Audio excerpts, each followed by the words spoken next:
There are new numbers on the race for the White House, with a Fox poll showing the president trailing Biden by 8 points now, putting him in a weaker position than he was in 2016, the day before Election Day, especially when it comes to support from some key groups that voted for him the last time. And joining us now is Alyssa Farrow, White House Communications Director.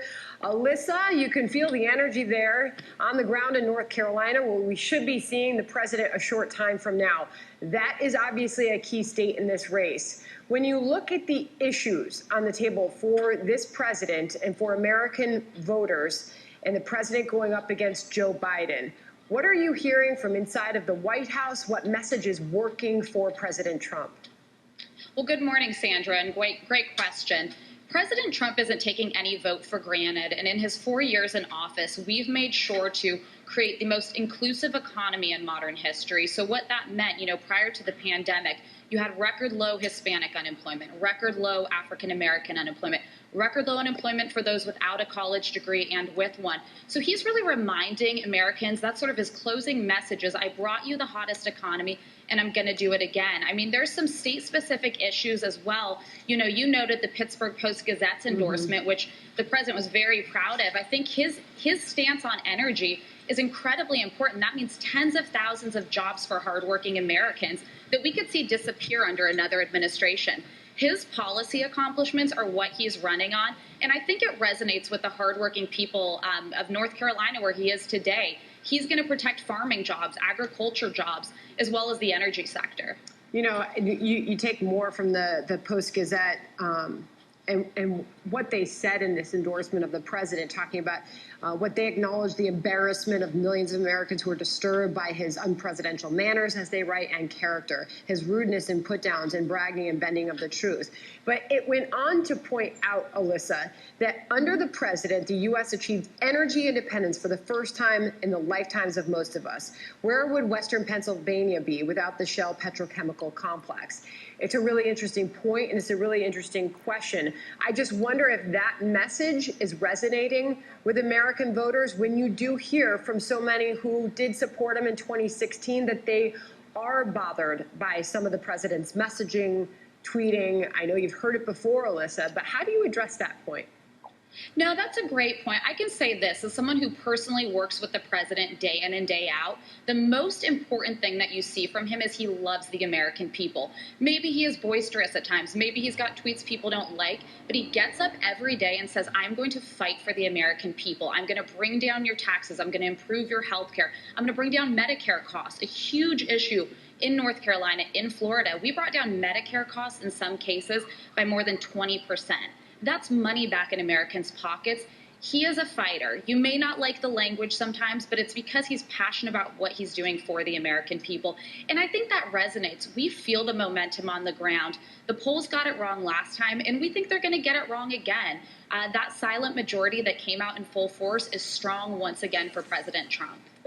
Here's the latest Fox News polling on who do you trust to do a better job on. And of course, the question is always posed on the economy. And as we have seen, the president does poll better on that issue. He's leading Biden by a point on that.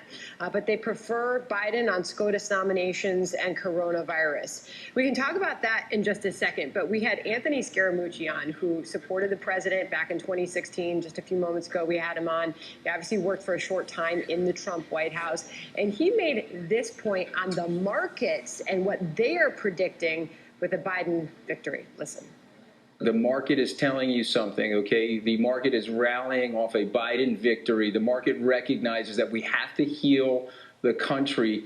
The president has made us weaker, sicker, and poorer as a nation, okay? And you got to get the science right on this thing so that we can tamp down the virus and end the number of deaths and mortality. With spikes like 25% and more in Wisconsin and COVID positivity cases, obviously that point has to be made on how much that will hurt the president. But the president talks about the stock market a lot, and while it's up about 400 points today, it was a rough October for the U.S. stock market. So if indeed the markets are pricing in a Biden victory, the markets have sold off into that. That's a big if. We don't know for sure what that selling was all about. But what does the president say about that, Alyssa, when he looks at the stock market activity leading up to this election? Yes, and with due respect to the former White House official who only managed to hold my job for 11 days, I would say we actually are very trustworthy that the markets are representative of a Trump victory. One thing I would know, and for example, Vice President Biden is talking about repealing the taxes that were passed by President Trump. So capital gains taxes, corporate tax rates, that's going to have a huge impact on markets, on hiring, on jobs for millions of Americans. Coronavirus is a concern, but this president is leading on it. I've said it before, Joe Biden hasn't offered a vision that's any different from President Trump's on coronavirus other than getting us back into lockdowns and mandating masks. We're doing the work, and we are to a place where we could be rounding the worst of the virus very soon. We're careening toward a very safe and effective vaccine. We have therapeutics on the market.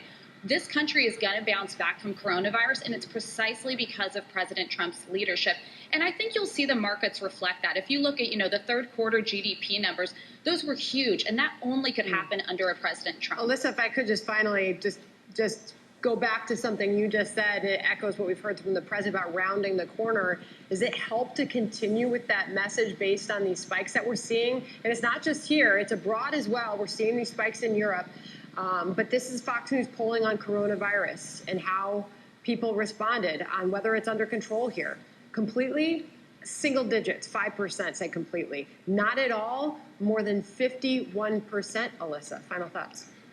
Yeah, I don't want that. I don't want your viewers to think that that means we're through the thick of the virus, but we are getting to a place, we are in the best place to treat it if you contract coronavirus now. We are within a month, most likely, of a vaccine that we can mass deploy. We're in the best place to defeat this virus today, and the American people need hope, and we also need to realize we've got to get Americans back to work. We've got to get kids back to school.